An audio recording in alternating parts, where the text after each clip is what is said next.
ვითარება და შეიცვალა უკრაინის სასარგებლოდ და ამაზე მინდა რომ ვისაუბროთ. არ ვიტყვი ერთმნიშვნელოვნად, იმიტომ საკმაოდ რთული ვითარება არის, არ არის მარტივ ვითარება. თუმცა ფაქტია, რომ ამჯერად გარკვეული ინიციატივა უკრაინელებს ხარეს არის. ბოლო რამოდენიმე თვეა, 2-3 თვეა, რუსები კარგავენ უფრო მეტს, ვიდრე იმატებენ. ტერიტორიაზე საუბარია. ეს ფაქტურად ყირიმი ხდება ალყაში. ყირიმში ფაქტობრივად ბენზინი აღარ არის, ტალონებზე გადის. ტალონებზე არის და არა მარტო ყირიმში, დონეცკშიც უკვე 30 litrზე მეც აღარ იძლევია.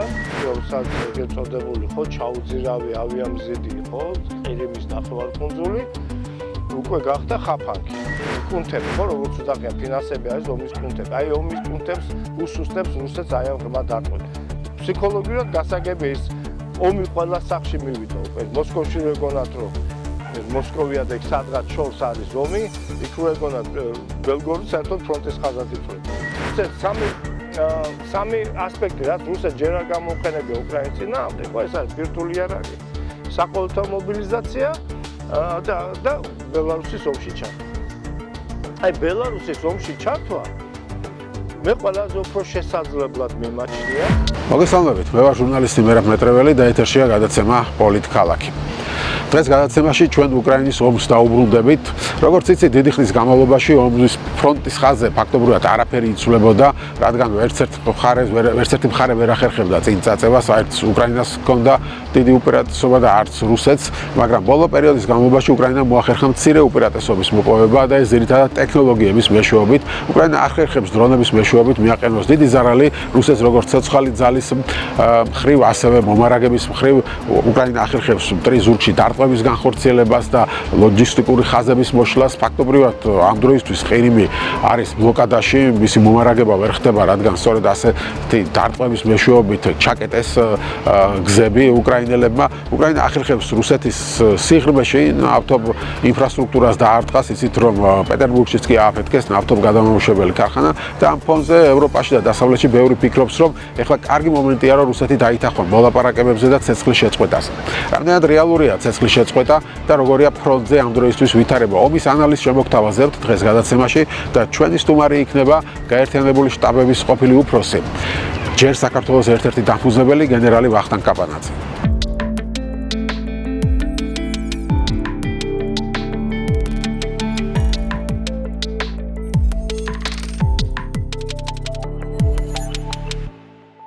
მოგესალმებით ბატონო ვახტანგ, მადლობა გადაცემაში მონაწილეობისთვის. დიდი ხანი არ ვისაუბრია უკრაინის თემაზე. იმიტომ თითქოს რაღაცა შევეჩვიეთ, ხო, რა მიდის ომია და ამდენი წელია გრძელდება და თითქოს არაფერი არ იცვლებოდა ბოლო პერიოდში, არაფერი არ ხდებოდა, მაგრამ ეხლა უკვე აღარ არის ასე საქმე, მნიშვნელოვნად შეიცვალა ფრონტზე ვითარება და შეიცვალა უკრაინის სასარგებლოდ და ამაზე მინდა რომ ვისაუბროთ, ანალიზი რომ გავაკეთოთ, რა იყო მანამდე და ეხლა რა შეიცვალა. მოგესალმებით, მადლობთ ამ ინტერვიუსთვის, საინტერესისთვის და თავარია. ზოგადად რო გადავხედოთ აი ამ თვითონ აი ამ მოვლენებს, რაც ვითარდებოდა უკრაინაში, იყო პერიოდები, როდესაც ინიციატივა გადადიოდა ხელიდან ხელში. რა თქმა უნდა, ეს მაინც იყო ლოკალურ მიმართულებებზე, მაგრამ მაინც იყო ეს ფაქტორი. ამდენად ეხლა მე დღეს ნამდვილად არ ვიტყვი ერთმნიშვნელოვნად, იმიტომ საკმაოდ რთული ვითარება არის, არ არის მარტივ ვითარება. თუმცა ფაქტია, რომ ამჯერად გარკვეული ინიციატივა უკრაინელებს ხარეს არის. ეხლა რაში გამოიხატება? მანამდე ჩქონათ უკრაინელს თუ გახსოვთ, აი პირველი უკან დახევა რო იყო რუსების, მაშინ იყო 23 წელს ხარკოვის ოპერაციას დროს იყო კიდევ აი ხარკოვის ტერიტორია და ხარკოვის რაიონის განთავისუფლებაზე ინიციატივა იყო. კი ბატონო, სუმის და სუმის მეთქი კურსკის შეიჭრნენ და ასე შემდეგ. ეხლა ამჟამად აქვთ გარკვეული უპირატესობა, ტაქტიკური უპირატესობა ზაპოროჟიე ხერსონის მიმართულებაზე და რაც თავარია გარკვეულწილად ეს უპირატესობა ასევე გამოიხატება იმაში, რომ რუსებმა დაკარგეს ინიციატივა, რუსებმა დაკარგეს ის უპირატესობა, რაც მანამდე ჰქონდათ. ესეც გამოიხატება იმ წინსვლაში. აი ბოლო რამოდენიმე თვეა, 2-3 თვეა, რუსები კარგავენ უფრო მეტს, ვიდრე იმატებენ. ტერიტორიაზე საუბარია. ეს აქ საუბარი არის რამდენიმე კილომეტრზე. პირად შემადგენლობაზე სულ იქ მიდიოდნენ, რა ქვია, სულ უკან იხევდნენ, მაინც დანაკარგი ექნებათ. ამაზე ჯარისკაცებს ეს საკეთე მარი დანაკარგი და მათ მისი შევსების შესაძლებლობები რუსეთის მხრიდან. აღმოსავლელ რესურსები ულევი არავის არ აქვს. ხო, უეგონათ რომ აი რუსების თავარი ძალა არის, რომ ხალხი არ გამოელევათ. ხო, ეხლა მაგ პრინციპით ინდუეთზე ძლიერი სამხედრო ქვეყანა არ უნდა არსებობდეს, იმიტომ რომ ყველა დიდი რესურსი ინდუეთს აქვს. ხო, მაგრამ ნუ დაუბრუნდეთ ისე რუსეთი თავისი 155 მილიონიანი მოსახლეობით, ეხლა მას შეუძლია ტოტალური მობილიზება განახორციელოს, რა თქმა უნდა, 3 მილიონიანი არმიის შექმნა შეუძლია, მაგრამ იმ არმიას სჭირდება ჩაცმა, კვება, აღჭურვა, მომზადება, ეს ერთი შეიარაღება და მეორეც პრობლემურია სოციალურად რამდენად მნიშვნელოვანი იქნება ეს რუსეთის. მოდით აი ამ ცოტა გვიან დაუბრუნდებით, იმიტომ რომ არის რაღაც გარკვეული ისტორიული ტენდენციები, რაც ახასიათებს რუსეთს და რაც ახასიათებს შემდგომ რუსეთში მნიშვნელოვან რღვევებს, ამ მნიშვნელოვან კატაკლიზმებს. უშუალოდ ფრონტის ხაზზე რომ დაუბრუნდეთ, ნუ ანეკდოტების სფეროში გადავიდა ხო ის მალა ტოკმაჩკა, სადაც რამდენია 1510 თუ 14 დღეა ცდილობენ რუსები მის აღებას, ალყაში აქვს ფაქტიურად. ამ დროს კართაგენის ალყა 1100 დღე იყო სულ და ლენინგრადის ბლოკადა 812 დღე შეფასებში მესმისლობდეს, მაგრამ აი ნუ აქ საუბარი არის ერთ მცირე დასახებულ პუნქტზე, სადაც აი როგორ რუსები უძახდნენ სოფლიოს მეორე არმია დღემდე ვერ იყოს, ხო? და საინტერესოა ის რომ 191 ბრიგადა სალკო ბრიგადას, რომელიც უშუალოდ ტოკმაჩკას იცავს, გადაეცა სერტიფიკატი მასზე, რომ მან გინდი რეკორდი დაამყარა ალყაში მყოფი დასახლებულ პუნქტის დაცვასთან დაკავშირებით. ეს რა თქმა უნდა ეს რუსების გულის გასახადად ჭყალებში აკეთებენ უკრაინელი ბრძოლას, მაგრამ რეალური ფაქტი ეს არის. რეალური ფაქტია ის, რომ კონსტანტინოვკაზე მე მგონი შეწყვიტეს რუსებმა ლაპარაკი, იმდენჯერ აიღეს და იმდენჯერ ვერ აიღეს აღმოჩნდა, რომ აღარც ლაპარაკობენ ამ თემას. მაგრამ აი ეს გაბოროტება რუსეთის მხრიდან გადავიდა აი იმ ინტენსიურ დაბომბვებში, რომელიც გააქტიურეს და განსაკუთრებით ეს იგრძნობა ვინაიდან ეხლა ცდილობენ აი სამოქალაქო ობიექტებს და ესეთი ისტორიულად მნიშვნელოვან, ქვეყნისთვის მნიშვნელოვან ქალაქებს დაარტყან, სადაც ბევრი მოსახლეობა და ზემოქმედება მოახდინონ, უკვე მოსახლეობაზე ცდილობენ ზემოქმედების მოხდენას. მაგას არც ადრე აკლებდნენ. ხო, მაგრამ ეხლა უშუალოდ ადრე თუ იყო რომ აი რაღაც სამხედრო მიზნებისთვის და ასე შემდეგ, ეხლა ყოველგვარი მიზნის გარეშე ახორციელებენ დარტყმას. აი უბრალოდ აი გაბოროტებული დარტყმების ის გამწარებული დარტყმები ეხლა რა ქვია მეხანძრების სამაშველო სამსახურს, რომელიც მივიდა ხო აი ამ დანგრეული შენობაში დახმარების აღმოსაჩენად, რატომ უნდა დაარტყა კიდევ რა სამხედრო მიზანი არის ამაში, ხო? ეს არის სუფთა ფსიქოლოგიური ზემოქმედების ცდელობა. თუმცა ნუ მე მქონდა ახლა საუბარი უკრაინელებთან, იქ ვინც არიან ადგილზე ვინც იმყოფებიან. რა თქმა უნდა მძიმეა მათ არ ეძახიან, აი მეტი რა უნდა გვიქნა, რათი უნდა გაგვაკვირონ რუსებმა და უკვე აღარ ვიღებთ ამას. აი რაღაც ტრაგედიად, როგორც აი თქვა ომის პირველ დღეებში ვიღებდით. ამის საპირისპიროდ რუსებმა უკრაინელებმა შეცვალეს თავის მიდგომა რუსების მიმართ და არის ამჟამად მიმდინარეობს, გამოცხადებული არის ესეთი პროგრამა რუსეთის ლოგისტიკური ლოკდაუნის. ანუ ცდილობა რომ მთლიანად მოარღვიონ რუსეთის ლოგისტიკური ციკლი. არა მხოლოდ მომარაგება, მაგრამ აი ეს სამხედრო მომარაგება, ხა ლოგისტიკაზე ამდენ მნიშვნელობა კარგად მოგეხსენებათ, ხო?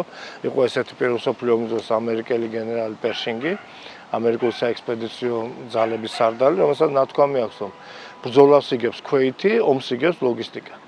ეს ლოგისტიკა ძალიან მნიშვნელოვანი არის და ფაქტიურად ამან გამოიწვია ის, რომ აი წარმოვიდგინეთ მოსკოვის მომარაგება უხეშად რო ვთქვა, ისე კარგად არის ორგანიზებული, ესე იმას მოსკოვის ინფრასტრუქტურას ვერ გამოიყვანებს ყოველში, ესე მარტივად მეტრო არის, მეტროსადგური, ავტობუსები, ასე შემდეგ. მაგრამ აი ამ მომარაგებას, თვითონ ქალაქის მომარაგებას, ხო მაგალითისთვის ვივიძახე, ხო მომარაგებას ჭირდება ავტომანქანები, რომელსაც ჭირდება საწვავი. ზუსტად აი ამ საწვავზე ხდება დღეს ზემოქმედება, მაქსიმალური ზემოქმედება და რეალურად არის ის, რომ ფაქტიურად ყირიმი ხდება ალყაში. ყირიმში ფაქტობრივად ბენზინი აღარ არის, ტალონებზე გადის. ტალონებზე არის და არა მარტო ყირიმში, დონეცკშიც უკვე 30 ლიტრზე მეც აღარ იძლევიან. და ის არის მალე რამოდენიმე პერიოდში არის ტენდენცია იქითკენ, რომ ესეც შეამცირონ. მაგრამ ყირიმი არის ცოტა სხვა ვითარებაში, რომელსაც ეგრეთ წოდებული ხო ჩაუძირავი ავიამზიდი ხო, ყირიმის ნახევარკუნძული უკვე გახდა ხაფანგი. ფაქტიურად. მოახერხეს მოდი ესე საუბარს. ძალიან კარგი იქნებოდა თუ აი ამ დაურთავთ რუკას თვითონ ყირიმის რუკას, ხო? ეს არის ნახევარკუნძული, რომელიც კონტინენტურ ნაწილს უერთდება პერეკოპის ვიწრო ყელით. რომლის სიგანე ყველაზე ვიწრო ადგილში არის სადღაც 7 კილომეტრი, ყველაზე ფართო ადგილში არის 9 კილომეტრი და 200 მეტრი თუ არ შეიძლება, ნუ 9 და რაღაც, ნუ 9.5 კილომეტრზე მეტი არ არის. ერთ ხარეს ამას აქვს ზღვა, მეორე ხარეს არის სივაში. სივაში ეს ანუ თურქული დავთარგმნით, ეს არის მყრალი ზღვა, ანუ დაჭაობებული ზღვის დაჭაობებული წყლის ჭაობები დიდი მარილიანი ფსკერით, რომელსაც 5 მეტრამდეც კი აღწევს თუ აღწევს. აი ესე მოწყვეტილი, აი ეს მიმართულება და სადაც გადის არმიანსკაია, ჩონგარი მიმართულება ჩრდილოეთიდან რო ავიღოთ, ხოლო დასავლეთიდან ყირიმს უერთდება ქერჩის ხიდი, რომელიც ააშენეს რუსებმა და ასევე საბორნე გადასასვლელი, ისევე აი რომელსაც აი ქერჩიდან უერთდებიან აი ამ ყირიმის ნახევარკუნძულს. უკრაინელებმა აი ზუსტად თანამედროვე ომის კონცეფციებს მოარგეს ის დრონები და ის საშუალებები, რომელიც მათ გააჩნიათ და აი მათი საშუალებებით ახდენენ ფაქტიურად იზოლირებას ამ ნახევარკუნძულს, სადაც არაფერი აღარ შედის. ამ რა ასაკეთებენ? აი ამ უსაფრთხოებიან ამას? არა მარტო უსაფრთხოებიან. არა, ხიდს არ აფეთქებენ, გარკვეული აქ არა საუბარი ააფეთქებენ თუ ვერ ააფეთქებენ. აქ საუბარია როდის ააფეთქებენ და როდის აწყობთ აფეთქება. სხვადასხვა იმ ხიდზე, იგივე ქერჩის ხიდზე რუსებმა აკრძალეს ნავთობ გადასაზიდი ტრანსპორტის მოძრაობა. ვინაიდან ახლა როდესაც ცისტერნა აფეთქდება ხიდზე, იმ ხიდს კარგი ამბავი არ დაემართება. არც სარკინიგზო, არც ხო, არც იმითი რა ქვია, არც საავტომობილო გზაზე. ერთადერთი გზა, რისაც დიდად ტრაბახობდნენ და ეს იყო დიდი მიღწევა სახმელეთო კავშირის ამყარება, ხო? ეს არის მარიუპოლი, მელიტოპოლი, ჯანკოი, აი ეს ტრასა M14-ის რუსეთის ნომინაციით, ესეთი ტრასა გზატკეცილი, რომელთაც ხდებოდა ფაქტიურად მომარაგება ყირიმის, ეს ითვლებოდა, რომ ეს დიდი მიღწევა, აი ამ ომის დიდი მიღწევა. უკრაინელები ახერხებენ ახლა აი ამ ტრასაზე დარტყმების განხორციელებას. ერთ-ერთმა ფრანგმა ექსპერტმა კოსმოსური სურათები დაითვალა 150 დამწვარი მანქანა აი გაყოლებაზე და ეს მხოლოდ რაღაც პატარა მონაკვეთზე, მე მგონი მარიუპოლი, მელიტოპოლის მონაკვეთზე. რამდენი არის იქ ეს უნდა გორზე გაამრავლოთ კიდევ, რომელიც შეიძლება არ ჩანდეს ან გაყვანილია და ასე შემდეგ. ეხლა უკრაინელები მიხვდნენ კი არ გადაკეთეს, უბრალოდ იქ თუ ვინმე გამოივლის ეგრევე დრონი მოხდება. ხო. თან რუსებმა დაიწყეს უკვე სამოქალაქო ტრანსპორტის გამოყენება, სამხედრო ტრანსპორტის, მაგრამ დრონის სამხედრო ტრანსპორტის გამოყენება და უკრაინელები მიხვდნენ ამას. ვინაიდან აქ ხდება არ მხოლოდ ჰაერიდან ზემოქმედება, ასევე მიმართება ხდება იმ პარტიზანების ან ჯგუფების, რომელიც იმყოფებიან ამ ტერიტორიაზე, რომელიც ეკუთვნოდა უკრაინას. და მათი მინიშნებები და როდესაც მიხვდნენ უკრაინელები, რომ ესე ცდილობდნენ სამოქალაქო შენიღბული ტრანსპორტით გადატანას აი ამ დახმარების ყირიმისთვის. ყველა დიდ მანქანას ურტყამენ უკვე. ყველა დიდი მანქანა ხდება დარტყმის ობიექტი. მე ვიძახი სატვირთო მანქანაზეა საუბარი. ეხლა უკრაინელები მიხვდნენ ასევე, რომ უფრო ეფექტურია აი მცირე ზომის 500 გრამიანი ნაღმებით დანაღმო ფართობი ამ გზის, ვიდრე რაც ცალკეულ მანქანას დაატყა, ცალკეულ ავტომობილს სატვირთო მანქანას დაატყოს. მხოლოდ დრონებით. არა მხოლოდ. იქ ყველაფრით ურტყამეთაც მოახერხე, მაგრამ დაიწყეს აი ამ დრონებით დისტანციურ დანაღმა. დისტანციურ დანაღმა, ეს ეგეთი დრონები არის FP2 და ბაბა იაგა ეგრეთ წოდებული, ბაბა იაგას, რომელსაც უძახიან, რომელსაც ამაგრებენ კონტეინერს, სადაც 48, აი 500 გრამიანი ნაღმი აქვს შეუძლია გადაიტანოს და ყრიან პირდაპირ აი ამ გზაზე. ეს პატარა ნაღმი ახლა 500 გრამი, ხა ვიცი ტროტილია თუ ამონალი რა ფეთქებადი ჰექსოგენი, რა ფეთქებადი ის არის, მაგრამ მაგალითად 400 გრამი ტროტილით შესაძლებელია ტანკის მუხლუხი მოგლიჩო. შესაბამისი განლაგებით. ასე რომ მანქანა გამოდის წყობიდან. და არის ხოლო დრონები, რომელთა დრონებით ურტყამთ. დრონებით ძალიან ეფექტურად იყენებენ ამერიკულ ჰორნეტებს. ეს არის ამერიკული დრონი, წარმოებული იაფასიანი, ძალიან ძვირი და ტექნოლოგიურად ძალიან ისეთი არ არის. თუმცა Starlink-თან აქვს გარკვეული კავშირი, აი ამ დრონებს იყენებენ ძალიან აქტიურად, ძალიან ეფექტიანად. და აღმოჩნდა, რომ აი ამ დარტყმების შედეგად ძალიან მძიმე მდგომარეობაში ჩავარდა ზოგადად ყირიმის მოსახლეობა, იქ ტურისტულ სეზონში ჩავარდა. ქალები რაღაცა ბენზინი არ ვერცად ვერ მივდივარ. ყირიმში რა აზრია თუ ვერცად ვერ წახვედი. არა, ჯერ დავიწყოთ იქიდან, რომ ეს ინტელექტის ნაკლებობის გამო ახლა ესეთ რაიონში ტურისტი რატო უნდა ჩავიდეს ზოგადად, მაგრამ ნუ ჩადიან. ხო, იგივე აფხაზეთზე ითქმის, როგორც ექცევიან ამ ტურისტებს გასაგებია იქ, მაგრამ აი რისი აი რა მომსახურებისთვის უნდა ჩავიდეს ტურისტი იქ, ხო?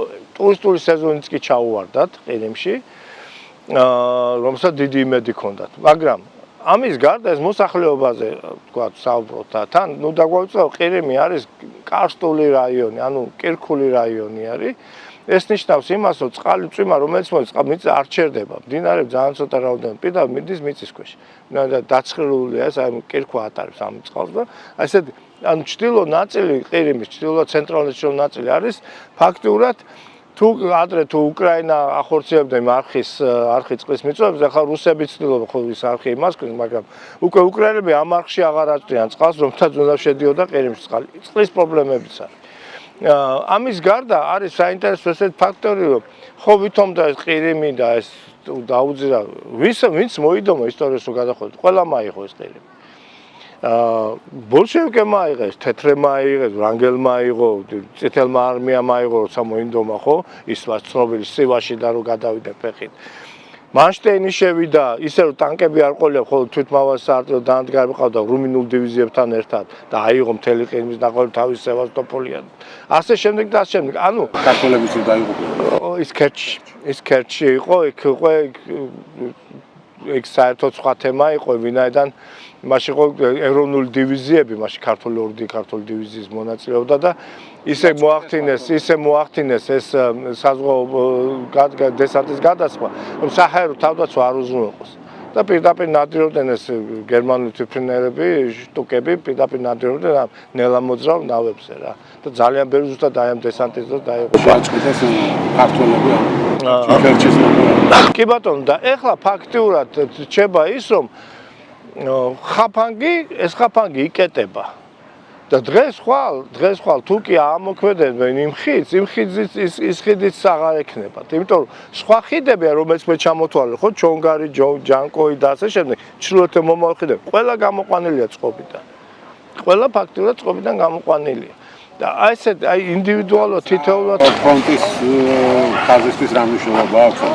პირველი რომ მთელი დაჯგუფება, ყირიმის დაჯგუფება რჩება მაშინ ჩაკეტილი და ანუ თამაშგარე მდგომარეობაში ვერანაირად ვერ მოქმედებს უკრაინელებზე ისე რომ უკრაინელმა რაღაც ძირითადი ძალები ყირიმის მიმართულება ხერსონისი და ყირიმის მიმართულებაზე დააკავონ და ამავე დროს ვერც ეხმარება რუსებს, ხო და დანარჩენ ძალებსაც ვერ ეხმარება, ვერც გამოყავთ იქიდან ძალები. ეხლა წარმოიდგინეთ ბრიგადას საშუალოდ, ხო? ქვედ ბრიგადას საშუალოდ დღეში ჭირდება 1000 ტონა მომარაგება. აქ შედის წყლიდან დაწყებული, ხო? წყლიდან დაწყებული საკვები, საბრძოლო მასალა და ასე შემდეგ. და საწვავი და ასე შემდეგ. დღეში 1000 ტონა. ეხლა წარმოიდგინეთ რამდენი ჭირდება, ეხლა გასაგებია დასაწყობებულმა იმ დასაწყობებულსაც უფეთქებენ. ეხლა ის კონცეფცია, რომელიც განავითარეს ფაქტობრივად უკრაინამ შეტევაზე კი არ გადაიწყო შეტევაზე, ზურგში ურტყავს და მომარაგების ხაზებს წყვეტავს. ეს არის მისი ტაქტიკა. ეხლა საინტერესო თემა წამოწიეთ მე რა და აქ არის ზურგი რას ნიშნავს? ზურგს აქვს რამოდენიმე სიღრმე. თავიდანვე იყო თუ გახსოვთ front strike-ი, რომელიც კარგად ხდება განვითარებულ უკრაინას FPV დრონების საშუალებით, ანუ უშუალოდ შეხების წესში ნულოვან ხაზზე დარტყმების განხორციელება, მიზნებზე დარტყმების განხორციელება. FPV დრონით, რომელსაც ახლა დიდი მანძილი არის, დიდ მანძილზე ვერ მიფრინავთ, მაგრამ ახლო მანძილზე საკმაოდ ეფექტიანია, როცა უშუალოდ პირველი ხედვის დრონს ასაც უძახიან, ხო? და ეს შემდეგი და განვითარებული ქონდათ გარკვეული deep strike, ანუ ღრმა სიღრმეზე დარტყმების განხორციელება, უსაც ახორციელებდნენ იგივე თვითმფრინავად გადაკეთებული დრონად გადაკეთებული თვითმფრინავებით, ბოლოს გამოჩნდა ეს უპილოტო საფრენი აპარატები, უპილოტო მეთქი, ფრთოსანი რაკეტებიც, ხო? ფრთოსანი რაკეტები, ეს ფლამინგოს, ცნობილი ფლამინგოს რაკეტები რომელმაც საშუალება მისცა აი ამ სიღრმე გაეზარდათ, აი სიღრმითი დარტყმები განახორციელებით. მაგრამ ძირითადი საჯარისო სამხედრო მომარაგება ხდება აი ამ 150-200 კილომეტრის მონაკვეთში.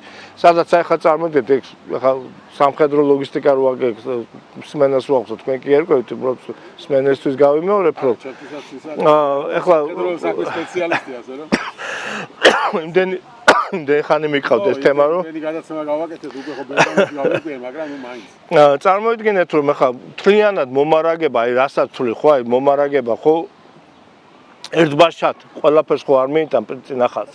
ეს არის სიღრმეებში გადანაწილებული, რომ თქვა არის საკორპუსო სიღრმე 12 დღის მარაგებია, არის ესე სადივიზიო სიღრმე 2-3 დღეზეა მარაგები, რადგან არ მოხდეს, ნუ თვითონ დააგრო და გაგენადგოს ეს არ ხდება. ესე გადანაწილებულებია.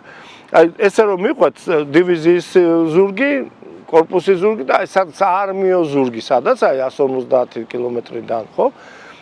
აი იქ არის ძირითადი სტაციონარული მარაგები, საველე ბაზები, საწყობები, მოწყობილი, საიდან ხდება შემდეგ გადატანა დროებით და საველე რაიონებში და მე საბოლოოდ ხდება დივიზიის გადატანა უშუალოდ სატვირთო მანქანებზე, უკვე დასაწყობებული ჩქარა მიიტანო ნაცინახას.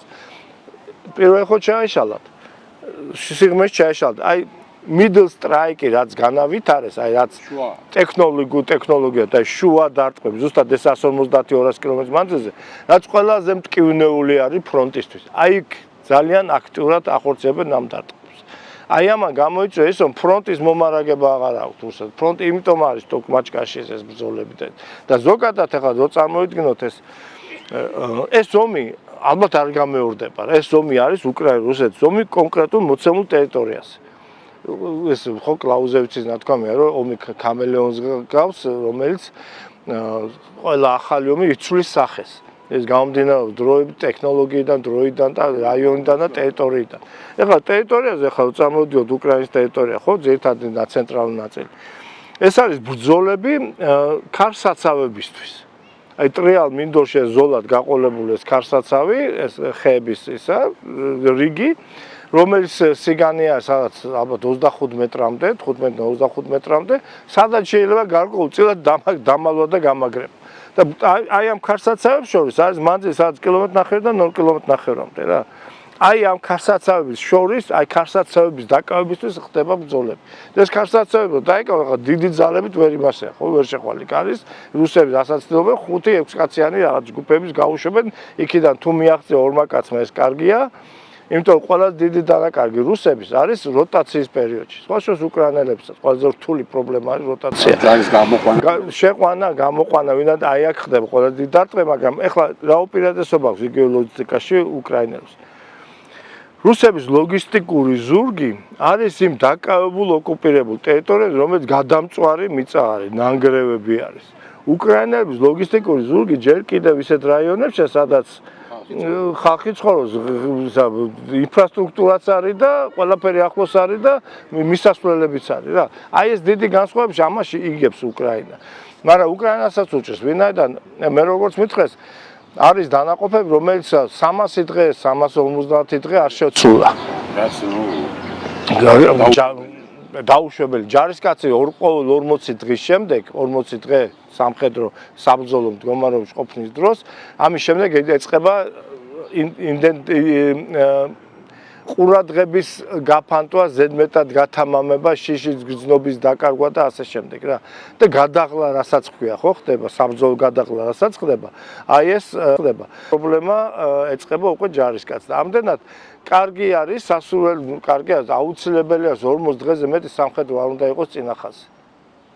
ეს აქედან გამომდინარე. მაგრამ უკრაინამ ასევე არა მარტო რაღაც თქვა მომარაგებს უჟე, არამედ რუსეთის ტერიტორიაზე ახორციელებს დარტყმებს და იქ ნავთობს ქარხნებს და ასე უკვე პეტერბურგში დაარტყეს. ეს რა შედეგი მოაქვს პრაქტიკულად და ფსიქოლოგიურად ცალკე, ხო? ნუ ფსიქოლოგიური შედეგი გასაგებია, სხვა შორის ეს deep strike რასაც ქვია, ხო, ზუსტად ეს არის. ეგერ ბაშკირეთში დაარტყეს ნავთობზე გადამამუშავებელ ქარხნებს, სადაც კი რუსების წარმოება ხდება, აი საბრძოლო ელემენტების წარმოება ხდება რუსეთში. აი იმ ქარხნებს არ ტყამენ ეს რუსები, უკრაინელები და ცდილობენ აი გამოიყვანონ და პლუს თავარი აქცენტი აქვს გაკეთებული ნავთობ გადამამუშავებელ მრეწველობაზე. ეს არის ძირითადი ის საშუალება, საიდანაც ეს ის სითხეა, საიდანაც რუსები ფულს იღებენ. რომელსაც ასე ჭირდება ომისთვის, ხო? და აი ამ დარტყმებს ძირითადი მასა თუ ავსები 80% ნავთობ გადამამუშავებელი ქარხნების და საწარმოების არის ურალს აქეთ. შორეულ აღმოსავლეთში ნაკლებია აღნიშნული. აი ურალს აქეთ და ზუსტად აი ამ მათზე ხორციელებას დარტყმებს, რაც მნიშვნელოვნად აკლებს იმ შესაძლებლობებს რუსეთს, რომ აი ნავთობის წარმოება გაყიდვა და გაყიდვა შემოსული თანხები მიიღონ. ეს თანხები ყველაფერი არის იგივე ომის კუნთები, ხო, როგორც უძახიან, ფინანსები არის ომის კუნთები. აი ომის კუნთებს უსუსტებს რუსეთს აი ამ ღრმა დარტყმებით. ფსიქოლოგიურად გასაგებია ის ომი ყველა სახში მივიდა უკვე. მოსკოვში ეგონათ რომ მოსკოვია და იქ სადღაც შორს არის ომი, იქ რო ეგონათ ბელგოროდი საერთოდ ფრონტის ხაზად ითვლება უკვე. პეტერბურგში ფესტის იყო, ხო, გახსნა იყო ფორუმი იყო, ეკონომიკური ფორუმი. იმ ფორუმი იყო შავი კვამლის ხემაზე, ხო, ფონზე. 12 ივნის სხვათა შორის ეს გუში, ხო, გუშინ 12 ივნის იყო რუსეთის დღე. ეროვნული დღე და ყველაზე დიდი, ყველაზე მასშტაბური თავდასხმა დრონების სხვადასხვა ტიპის აი ამ აპარატებით უკრაინამ განახორციელა 12-ში ღამე. და კონცერტი გააუქმეს, თავარი კონცერტი. ხო, ნუ აი წარმოიდგინეთ, ეს არის ქვეყანა, რომელიც ახორციელებს სპეციალურ საომარ ოპერაციას. და რომელსაც ეს ომი უნდა დაემთავრებინა უმოკლეს ვადებში, ხო, 2 კვირის განმავლობაში. ესეთი რეალობა არის, ესეთი რეალობა და რაც თავარია, აი ახლა ვიყავი, საკმაოდ საინტერესო ფორუმი იყო, შავი ზღვა ბალკანეთის უსაფრთხოების. და სხვა შორის მონაწილეობდნენ Lockheed Martin-დან და Rheinmetall-ის წარმომადგენლები, რათა პრეზენტაციები ჰქონდათ. ეგ იყო ზუსტად აი სიახლეები, ეს რობოტიზაციის პრობლემის საკითხები და ასე შემდეგ. და საინტერესოა ის, რომ ყოველ 3 თვეში ამ რუსეთ-უკრაინის ფრონტზე ხდება ნოვაცია შემოდის. მაგრამ ნოვაცია შემოდის უკრაინის მხრიდან. რუსეთიდან ნაკლებად ვერ ახერხებენ აი ამ სწრაფად ადაპტირებას აი ამ ცვლად სიტუაციას თავისი სამხედრო ბიუროკრატიის თუ ეკონომიკური ბიუროკრატიის გამო. უკრაინელები ამას გაცილებით ადვილად ახერხებენ. და იქ იყო ასეთი საინტერესო ახლა რომ დავაკვირდეთ, ხო, აი ვერ მეტყვის ვერავინ მნიშვნელოვან ტექნიკურ თუ ტექნოლოგიურ სიახლეს, რაც ბოლო წლებში 22 წლიდან რუსებმა განახორციელეს უკრაინის ტერიტორიაზე. ეხლა ტაქტიკა გამომდინარეობს იმ შეიარაღებიდან, რომელიც გააჩნია, ხო, და იმ შესაძლებლობებიდან. ანუ ვერც ტაქტიკას ვერ ავითარებ, ახალ სიახლეს ვერ თავსებთ. და უკრაინაში რა ხდება? ის ძველი რაც იყო საბჭოთა საწყობებში აღმოსავლეთ ევროპაში, ეს გაიხარჯა. ის მეორე მესამე თაობის აღჭურვილობა რაც ევროპას ჰქონდა საწყობში ისიც გაიხარჯა ეხლა ევროპას უნდა არ უნდა ეხლა უკვე თანამედროვე შეიარაღებას აწვევს უკრაინას უთანამედროვე შეიარაღებას აწვევს უკრაინელებს ბევრს ავითარებ ხო თქვენ ისაუბრეთ ახლა ფლამინგოზე რომელიც არის შორეული დათვისთვის გამიზნული ხა აქამდე უწევდა სხვებისგან ყიდვა და ხა შეუძლია თავად წარმოუდგინოს ხო არა ნუ ამაზე საკი კიდევ თემაა ამდენად ადაპტირებული აღმოჩნდა და რამდენად ის პოტენციალი რომელიც საბჭოთა კავშირში არსებობდა უკრაინას მთელი რაკეტ წარმოება და თვითმფრინავ წარმოება და ეს იყო არსებობდა ხო ეს პოტენციალი არ იყო დაკარგული და ამის გარდა თვითონ მოსახლეობა აღმოჩნდა საკმაოდ ისე ნიჭიერი კრეატიული პირველად ყოველ იმაში ხო მანქანის სადგომში მუხზე აწყობენ ამ დრონებს მე ეს დრონი ეგრევე მიდის ფრონტის ხაზზე იქ არ ხდება რაღაც ბიუროკრატიული ეს იმების გავლა ლაბორატორია ეგ დამტკიცება პირდაპირ მიდის ფრონტის ხაზზე საიდანაც ბრუნდება უკვე ფიდბექი ანუ ის მისი შესაძლებლობებზე არსებული ინფორმაცია რომელიც ეგრევე ისევე მეორე მუხზე გადაეტანს და გააუმჯობესებს ამას და აწვდის ფრონტს მაგრამ ამის გარდა ხო თვითონ უშუალოდ დასავლეთის ქვეყნები ეხმარებიან მნიშვნელოვნად ეხმარებიან ბრიტანეთში ეწყობა დრონები ხო დრონსაწინააღმდეგო ოქტოპუსები და ისინი ხო დრონსაწინააღმდეგო ბრიტანეთში ეწყობა უკრაინისთვის უკრაინელი ინჟინერების დახმარებით გერმანიაში მუშაობს ქარხნები უშუალოდ უკრაინისთვის ხო სკანდინავიის ქვეყნებში არიან ქარხნები უშუალოდ უკრაინელებისთვის აუშევენ აი ამ დებას აღჭურვილობას და ეს ამის გარდა ის მუხზე რო აწყობს იმას ისიც მოძდის ის ჩიპი ის მნიშვნელოვანი ელემენტი ხო რომელსაც რუსეთში არ მიდის ან თუ მიდის ამ მცირე რაოდენობიდან სარეცხი მანქანიდან მოხსნილი ან თქვა ჩრდილო კორეიდან ან ჩინეთიდან ფარულად გამიტანილი ხო იქაც რა თქმა უნდა ეს მარტივად არა ეს საქმე მაგრამ ხო ისე ვამარტივებ მე ვითარებას რომ ადვილი გასაგები იყოს ბატონო ტექნოლოგიაში უპირატესობა აქვს ჩვენ საუბრობთ ცოცხალ ძალაზე რაც ჰქონდა რუსეთს უპირატესობა და ესეც დაკარგა იმიტომ რომ ამ დრონების მეშვეობით ახერხებენ რომ უფრო მეტი ადამიანი მოუკლან ვიდრე შეუძლია მოაბილიზოს ხო ამაში მე ვახსენე რომ დავიწყოთ საუბარი ეს ფაქტორები რა რომელიც რუსეთისთვის ძალიან მტკივნეულია ხოლმე როგორც ეს ფაქტორები არის წარუმატებელი ომი ან წარუმატებელი ომი რაღაც მნიშვნელოვანი სოციალური დაძაბულობა და ხელისუფლებაში რყევა, ხელისუფლებაში ცვლილებები. ერთი ესე დიდი რყევა ჰქონდათ მათ მე-17 საუკუნის დასაწყისში ხო ივან გროზნის პერიოდში, როდესაც რომანოვებმა ჩაანაცვლეს რურიკები და მაშინ იყო წარუმატებელი ლივონიის ომის შემდეგ, ივანე რისხანის შემდეგ, ხო? გოდუნოვების და ის პერიოდი რო იყო. დაიწყო ამას დაემთხვა კლიმატური პირობების გამო დიდი შიმშილობა რუსეთში და აი ამ სამი ფაქტორის ერთობლიობით დაიწყო ეგრეთ წოდებული დიდი სმუტა. ბარშაის სმუტა, როცა ყველას წინააღმდეგ იყო. ხო, იქ იყო ბოროტნიკოვის აჯანყებები, იქ იყო სრუდიმიტრები, იქ იყო რა ვიცი, ომი პოლონეთთან, ომი უკიმასთან, რა ქვია, შვედებთან და ასე შემდეგ და სულ ვეხუმრები ხოლმე ჩემ პოლონელ მეგობრებს, რომ ორი კვირა კრემლში იყავი და მოსკოვი ქონდა დაპყრობილი, რას გამოდიოდით იქიდან მეთქი, ხო? აი ეს პერიოდი იყო. მეორე პერიოდი, მსგავს პერიოდი ჩამოყალიბდა იაპონიაში წარუმატებელი ომის შემდეგ 1905-ში, ცუსიმას და პორტ-არტურის დაკარგვის პერიოდია.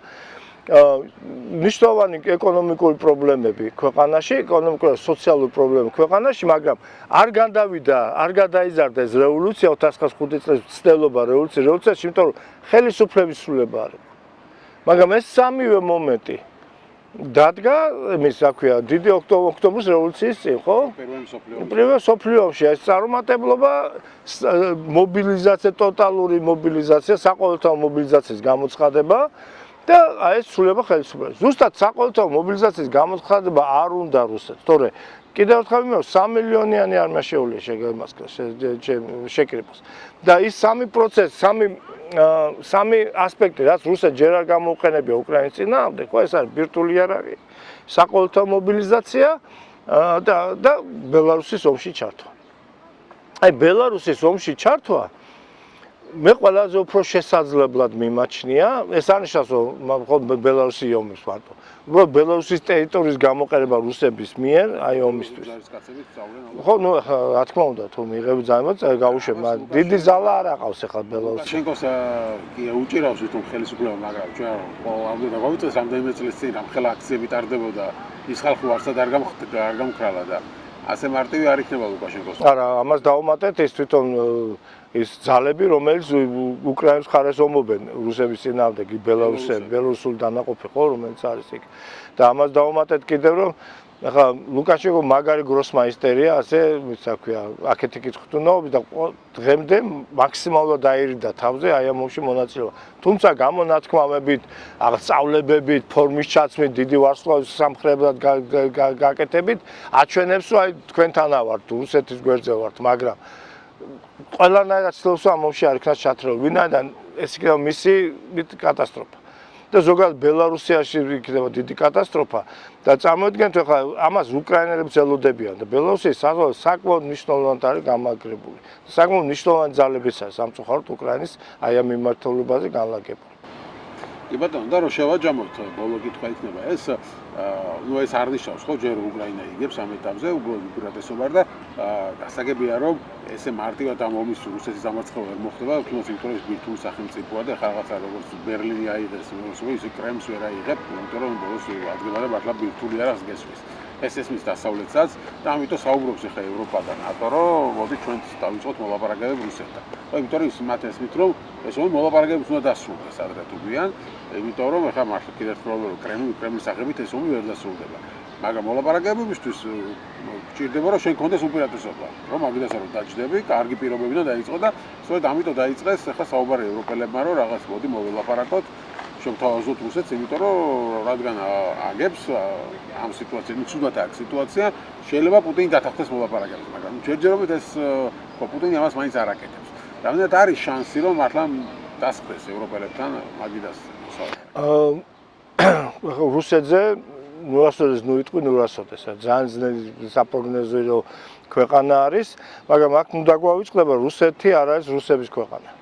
ესა დიდი ფედერაცია, სადაც 20-ზე მეტი ხო 26 თუ რაღაცა სუბიექტია, განსხვავებული ენით, ისტორიით, კულტურით, რელიგიით, განსხვავებული რეგიონებია, ხო? ეხლა ევროპა ხდება იმასაც, რომ არც ევროპას არ უნდა, თქვა 26 სიტყვაზე კადიროვი. ამ თუ აირია სიტუაცია იგივე, ყველას წინააღმდეგ თუ წავიდა, არც ეს არ უნდა. ცდილობენ რომ რაღაცნაირად მიიღო. ეხლა უკრაინის არ დამარცხება, ზოგადად როცა ესეთი ასიმეტრიული მოწინააღმდეგეები არიან, სუსტი მოწინააღმდეგე არ დამარცხება, მისთვის უკვე გამარჯვება.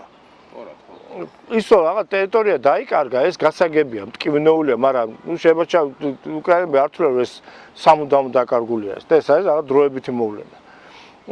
და სხვათა შორის ძალიან აი ეს რუსეთის დასუსტება აი ამ დაპირისპირებაში და უკრაინის ინიციატივა ზუსტად ასწორებზანეთ უფრო ახალისებს, უფრო უქმნის პირობას რუსეთს, რომ მაგიდასთან დაждდა მოლაპარაკება. ეს არ იქნება სამშვიდობო მოლაპარაკება. ცეცხლის შეწყვეტაზე ეს არის მნიშვნელოვანი, ვინაიდან ცეცხლის შეწყვეტის შემთხვევაში ჯარის შეყვანა რუსეთს არ დაჭირდება. და რჩება ადგილზე, უბრალოდ ცეცხლის სროლი წყდება რა და ამით ახლა ის დიდი სოციალური დარტყმა და ეს ტალღა ეს თავში კუკუთი ჯარიდან დაბრუნებული, როგორც რა ქვია 70% ის რო გაუშვეს ჯარში, ხო? რა ქვია ციხებში ყოფი ისინი, რა ქვია დამნაშავეები, მანიაკები და 1000 ისა, ხო? ნაძირალ. ის რო უკან მოbrunდება უკეთესი რა ქვია უნარჩვევებით სროლის, ხო? ეს რა თქმა უნდა მტკივნეული იქნება. ეს არა მარტო უკრაინისთვისაც საკმაოდ მტკივნეული პროცესია, ეს ადაპტირება აი ამ სამხედროების შემდეგ დაბრუნება ცხოვრებაში, მაგრამ რუსეთში გაცილებით რთული ვითარება იქნება. ხო, მაგრამ ჯერ შეწყვეტაზე მაინცაა. მე რა იცით, მე რატომაც ახლა ლოგიკურად ვიყვებოდი და მე მეგონა რომ აი შარშან იქნებოდა ცეცხლის შეწყვეტა მაინც რაღაც გარკვეულ პერიოდში მოხდებოდა ეს შარშან. აი წლის ბოლოსთვის რა. რუსეთისთვის ამოსუნთქვა იქნება და კი.